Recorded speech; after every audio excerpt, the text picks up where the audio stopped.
Assalamualaikum warahmatullahi wabarakatuh. Baiklah, kami dari kelompok 2 yang beranggotakan saya sendiri, Yusmita Senior 5, dengan NIM 2130103116, dan yang sebelah kanan saya. Dan perkenalkan, nama saya Zahra Sifa dengan NIM 2130103117. Dan sebelah kiri saya Rizky Ananda Rahma dengan NIM 2130103083. dengan dosen pengampu Bapak Dr. Asmendri, SAG MPD. Di sini kami akan mempresentasikan materi kita yang kedua, yaitu tentang sejarah dan latar belakang perencanaan pendidikan, dengan 2 poin pembahasan seperti yang kita lihat di atas. Baiklah, saya akan menjelaskan poin yang pertama, yaitu sejarah perencanaan pendidikan di dunia. Perencanaan pendidikan masa kini berasal dari zaman kuno yang tidak terputus-putus. Xenophon menceritakan bagaimana 2500 tahun yang lalu orang-orang Spartan merencanakan dengan baik pendidikan mereka untuk tujuan militer, sosial, dan ekonomi. Pada zaman kuno ini menekankan betapa pentingnya fungsi perencanaan pendidikan dan kaitan sistem pendidikan dengan tujuan masyarakat, apapun jenis tujuan itu.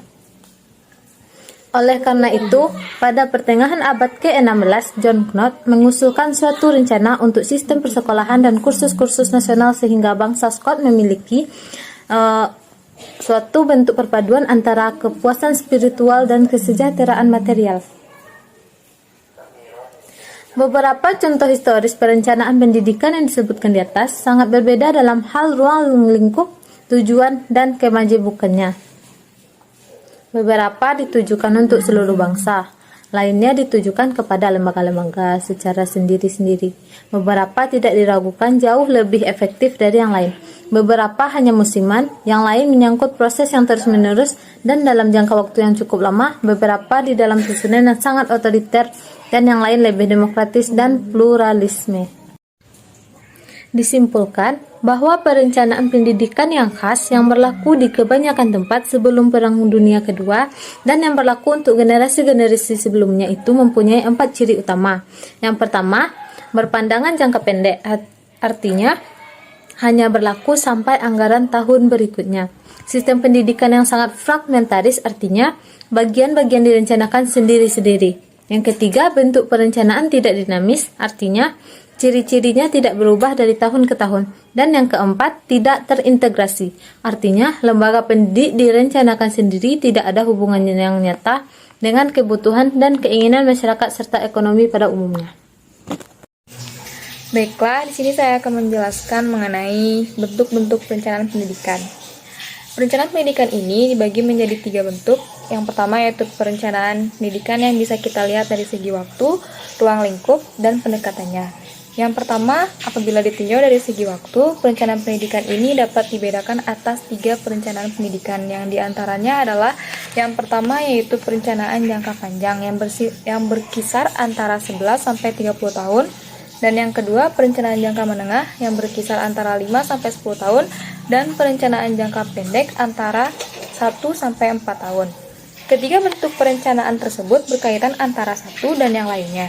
Perencanaan jangka pendek merupakan bagian dari perencanaan jangka menengah, yang keduanya merupakan bagian dari perencanaan jangka panjang. Beberapa perencanaan jangka pendek yang digabungkan secara sistematis dapat dipandang sebagai perencanaan jangka menengah. Beberapa perencanaan jangka menengah yang dirangkai dalam satu kesatuan akan menjadi perencanaan jangka panjang. Yang kedua yaitu kita tinjau dari berdasarkan ruang lingkupnya. Perencanaan pendidikan dapat dibedakan atas yang pertama perencanaan makro yang juga disebut sebagai level nasional yang meliputi seluruh usaha pendidikan pada semua jenjang dan jenis pendidikan, kurikulum, studi dik, dan pendidik dalam suatu sistem pendidikan yang dimanfaatkan untuk mencapai tujuan pendidikan nasional. Yang kedua yaitu perencanaan meso, yaitu disebut juga dengan level regional atau lokal yang meliputi semua jenis dan jenjang pendidikan di suatu daerah.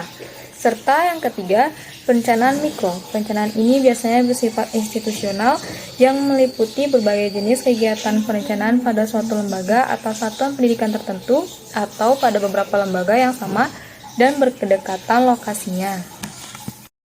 Dan yang ketiga itu ditinjau dari segi pendekatannya. Perencanaan pendidikan ini dapat dibedakan atas yang pertama perencanaan terintegratif terintegrasi atau integrated planning, yaitu perencanaan yang mencakup keseluruhan aspek pendidikan sebagai suatu sistem dalam pola pembangunan nasional.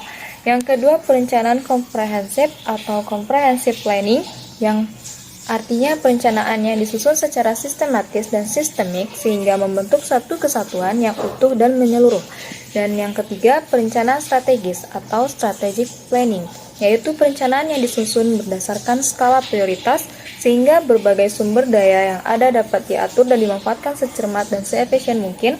Serta yang terakhir, perencanaan operasional atau operational planning yang mencakup kegiatan pengembangan dari perencanaan strategis.